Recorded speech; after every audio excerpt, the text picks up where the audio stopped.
So we got some new MCU spots, and I thought I'd talk about it. Why not? So, of course, I've said many times that the one MCU film that I was really looking forward to was Doctor Strange, and then WandaVision happened, and then I found out that they sabotaged it by removing Doctor Strange from it because they suddenly realized he's a white male. And Kevin Feige was so proud of this decision. So I was like, oh no, what's going to happen to Doctor Strange? The original director was supposed to do it, and there was a dust up and an argument, and so they parted company, and I kind of wondered what that was about. One of the rumors is why don't we just call it, the Scarlet Witch instead of Doctor Strange? Like, uh-oh. So that it's going to be more about her because, well, she's a woman, see? And she will be the real character or whatnot. The overall approach to this is that she's supposed to be a villain in the story, probably as a matter of circumstance. But nevertheless, rumors and leaks and whatnot, and considering what happened in her series and that it does go on into this, and we've already seen a previous teaser where he's reaching out to Wanda for help about the multiverse and all this stuff. So now the latest trailer gives a little more in that, and that apparently she had these conversations with Vision about all of this, and that I'm guessing this spins out, giggle tee hee, out of Spider-Man after what Doctor Strange did, even though I imagine he doesn't quite remember what he did because he's not supposed to remember who Peter Parker is and all that.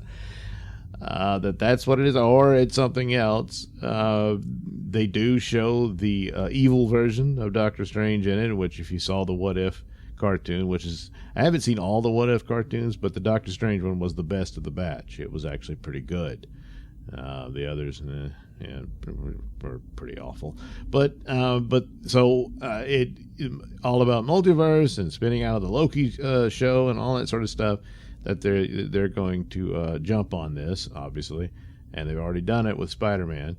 And even though this is DC Comics forte, MCU scooped them again, so that's too bad. But so it's all an interesting concept, and Doctor Strange is the perfect character to explore that with. And so the trailer looks fine, and Sam Raimi was brought in to this, and that's a plus. And I'm not sure what elements that, because he's certainly understands comic books and horror, so a lot of those elements could appear in there, and there seems to be some of that in here. But it's interesting that it starts off with Doctor Strange says he keeps having the same nightmare. Nightmare is the name of a Doctor Strange villain who literally dwells within the realm of nightmares. So sort of an evil Sandman, if you will, Morpheus, But and there was rumors about that way back that would be the main villain, and I'm thinking that's probably true, and that. There was also some rumors that the Nightmare was always male in the comics, that they might gender swap the character. Yeah, the character is not. It's not a human being or anything. It's some weird elemental type, godlike character. Could take any form it wants. So whatever. That's what The rest of it, of course, worrying about this would be all about the future's female, and Doctor Strange gets his balls kicked and all that. Yeah, that could still happen. You're going to have America Chavez in it because she can punch through reality. It's one of the stupidest powers I've ever heard, but that's what she does. And I guess he recruits her to open doorways beyond his own reality and all that. And but yeah, she just throws a punch into the air, and suddenly, oh look, it's a doorway to another world. So I don't know, but so it's a lot of surrealistic imagery and all this stuff. And Doctor Strange is in trouble. He meets his evil self. Baron Mordo shows up again, and he gets arrested. And I don't know if that's supposed to be the TVA or whatever. He's in trouble. And then suddenly you hear a voice that sounds an awful lot like Patrick Stewart. So it's more than likely Professor X from the X-Men films will show up. As for him being the Professor X of a future X-Men franchise, probably not. But this will be a further acknowledgement of the multiverse, and that this would be characters coming over from the other films that Disney didn't own at the time, but now they do with the the acquisition of Fox and all that.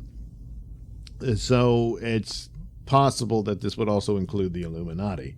Now, the Illuminati was a story they did some time back, where it was basically kind of leadership characters within the Marvel Universe who had this sort of secret group that they formed. So it was Tony Stark, Reed Richards, Prince Namor, and Professor X, and Black Bolt of the Inhumans was a part of it. And I kind of thought, I think Doctor Strange was a member of it as well.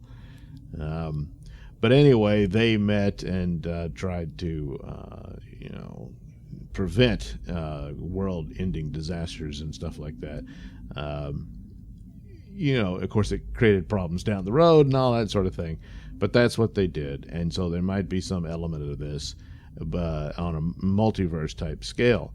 Again, DC Comics created a Justice League of the Multiverse with different versions of their characters, most notably the Black Superman, who was also president and all that, and Aqua Woman, and so on and so forth. Well, I guess I'm sure they'll probably introduce something of that nature. But Marvel beat them again, I guess, because suspecting that, yes, you're going to get the appearances from people, or cameos from different versions of the Marvel Universe, and whether that includes Tom Cruise as Iron Man and all that, it's a good possibility. It might only just be a cameo, but the trailer doesn't reveal too much of that. It's just Patrick Stewart's voice there. And more than likely, I'm thinking Hugh Jackman as Wolverine will appear. But ultimately, this would lead into a development of the MCU's X-Men, which would be very different from the Fox version. And so this would be sort of the baton being handed off, if you will, and that sort of thing. So there's nothing there that gives me too much concern as of yet, but it's just I don't know what it would all entail, considering what they did to their own show with WandaVision. Chances are they might ruin this too. However, there recently been massive reshoots, so perhaps that was a correction on the direction they were originally going, and maybe it'll be better. And you don't know.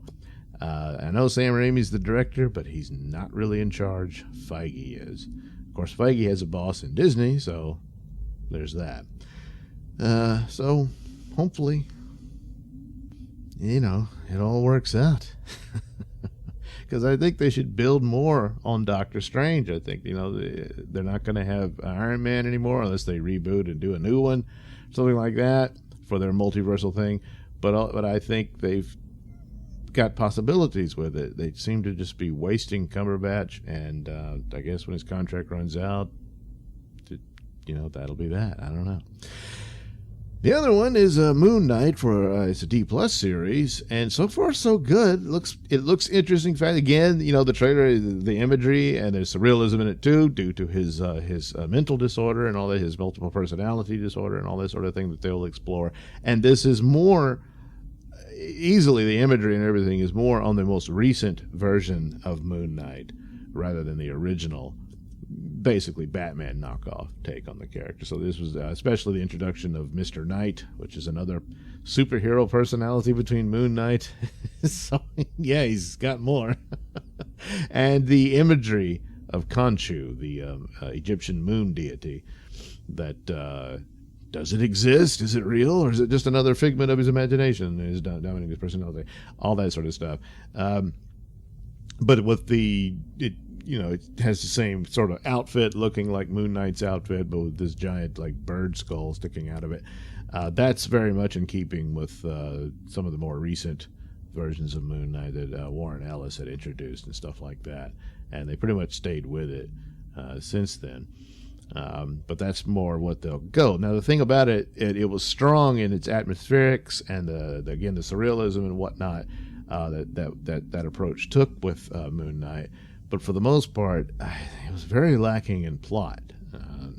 He was always going to stop some terrorists and this sort of thing, because he was Moon Knight, despite all this weirdness about him and this potential mysticism with this god who, depending on which version you read, really exists or doesn't, the rest of it is just very much street level vigilante crime fighter, like Daredevil, Punisher, and Spider-Man, and that's kind of the crew he traveled with for the most part.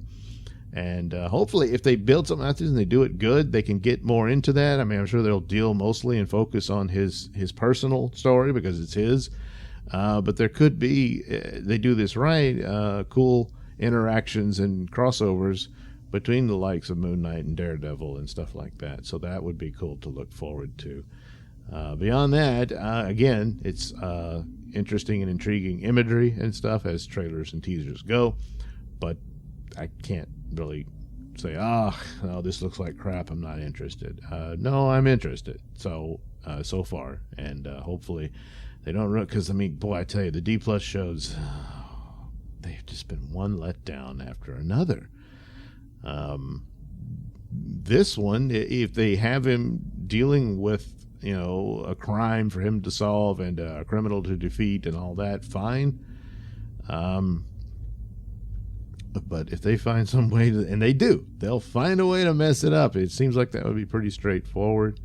Him dealing with discovering that he has these other personalities and a whole other life that he can't even remember and this sort of thing.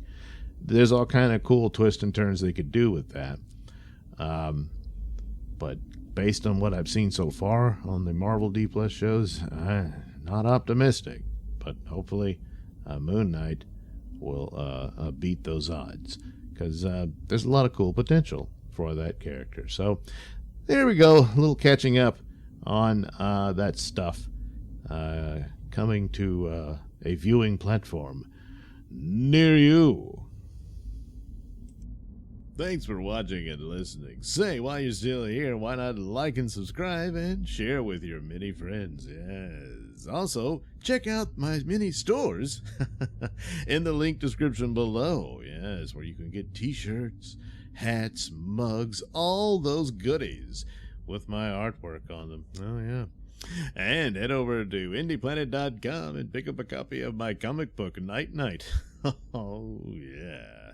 You can also catch me at my podcast, Mr Nailsin Show, on RadioMisfits.com. And you can also watch my videos on BitChute.com and now on Rumble.com. Oh, my goodness. So many places to watch me and my stuff. Oh, yeah. And if that's not enough for you, well, you can follow me on many social media platforms and say hi to your old pal, Mr. Nailsin.